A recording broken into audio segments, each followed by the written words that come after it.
Hi everyone, I'm Julie Wild and this is a little video tour of my home back in the States. So because I travel full time and spend most of my year in Bali, I'm really only home in LA for like 1 month every summer, so my childhood bedroom had become a bit of a storage space. So here are some pictures of what it looked like before, with lots of art on the walls and glow-in-the-dark stars on the ceiling, just a lot of random things. But last year after Burning Man, I decided it was finally time to clear out 16 years worth of stuff and create a space that better reflects who I am today. So I sorted and boxed up all of the important memorabilia, painted the walls, sold the furniture, and here's what it looks like now. So this is my room. I just wanted it to be white and clean and really brighten up the space. A place where I can relax and really focus on my projects. So when people walk into my room, this is the first thing they see.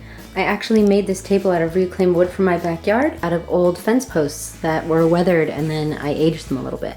These are my succulents and I absolutely love them. This is my blue flamed agave, this is a jade plant, and then these are my little teeny tiny baby blue flame agaves. In a, what is this? Fuck, I should know what this is. This is it's a chocolate nut, a cacao nut. There we go, I remember what that's called. I planted them in a cacao nut because why not? I have my crystal candle holders because, you know, it's me. And then just because it makes me happy, I have an antler and a piece of manzanita from up in the mountains. And then Spot here is my main man. So Spot is actually a rescued gecko from a family who didn't realize that leopard geckos live for 15 to 20 years. So we're actually not sure how old he is, but I've had him for at least 12. Doesn't he just have the prettiest eyes? He's literally so cool. Leopard geckos are super easy pets for anyone, but Spot is a particularly cool little dragon. Look at him. So one of the Moroccan poofs lives at the foot of my bed. This is normally just where we take off and on our shoes, and where some of the throw pillows go at night. My backpack, so I'm always ready to go. And then my favorite bed in the whole wide world. This is Bunyip. Bunyip was a Christmas present to me when Ricky and I were living in Florida on tour, and I was missing my pet bunnies that I had at home at the time. This is Sir Porco, named after Porco Rosso, if anyone knows Miyazaki films, the pilot who gets cursed and turned into a pig. One thing I absolutely love about this bed is all of the textures, the fringes on the pillowcase, and the cruelty-free furry pillows. This beautiful, I don't even know what this would be called. Crochet, macrame, I think a macrame pillow. I love it. Also, this is actually a vegan leather pillow. The texture on it is just beautiful, but it's not made out of animal hide.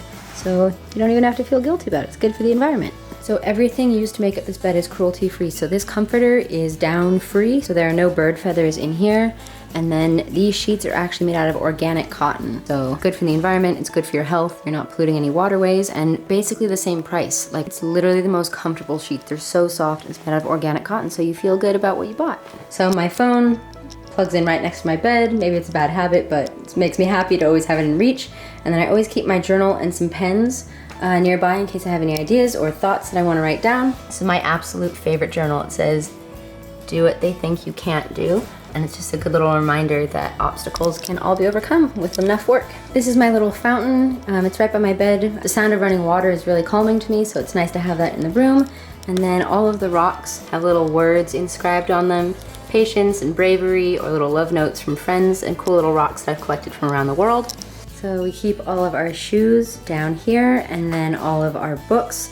That's an electronics box. That is a papers box, papers and documents. So these are all of our books. Ranges from stock trading books and Tim Ferriss books about human optimization, all the way down to Aragon and Lord of the Rings and all of that good stuff. I was really excited when these little baskets arrived in the mail because I felt like we always had way too many cables and hard drives and all of this stuff. And they finally have their own spot, which is in here, keeps it all nice and organized. This is just our files and papers bin.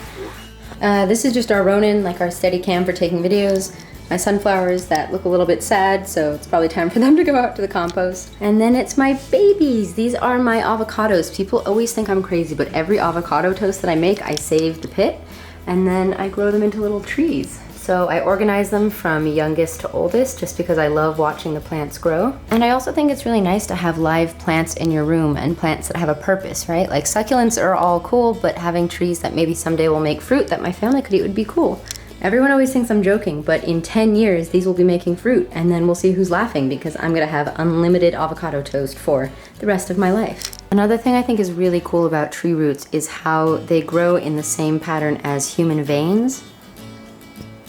This is absolutely my favorite part of my room, which is just like this whole wall, mainly because of my twinkly lights, which make me happy.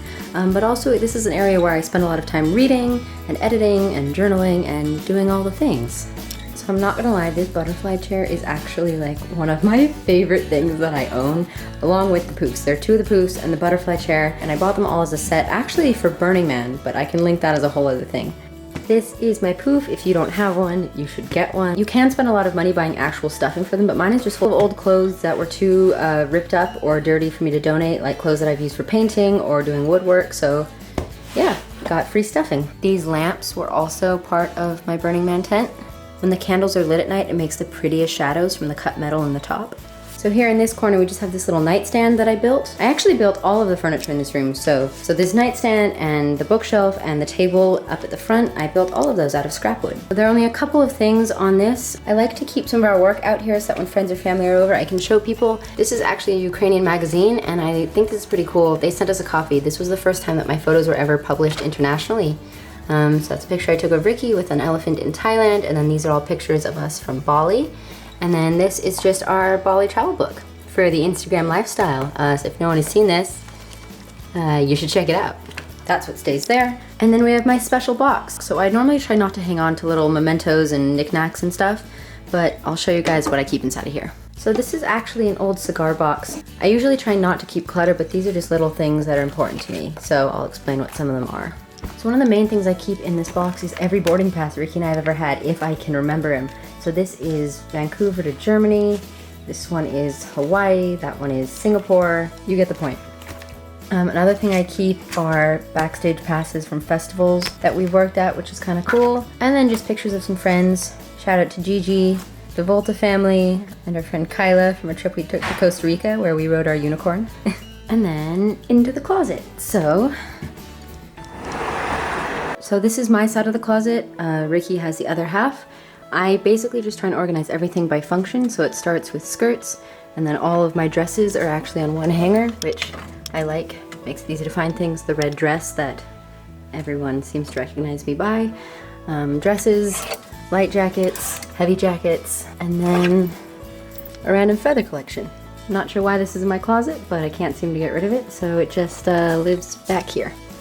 Another way that I try and cut down on my plastic impact is by investing in good wooden hangers that I know will last probably the rest of my life instead of cheap plastic ones. And then in the drawers, so I pretty much only wear black and white, and then a couple things usually around the red spectrum, and that helps me stick to my minimalist type of lifestyle where everything kind of matches everything. These are pants, these are shorts and leggings, and then these are shirts, long sleeve and short sleeve. Ta-da!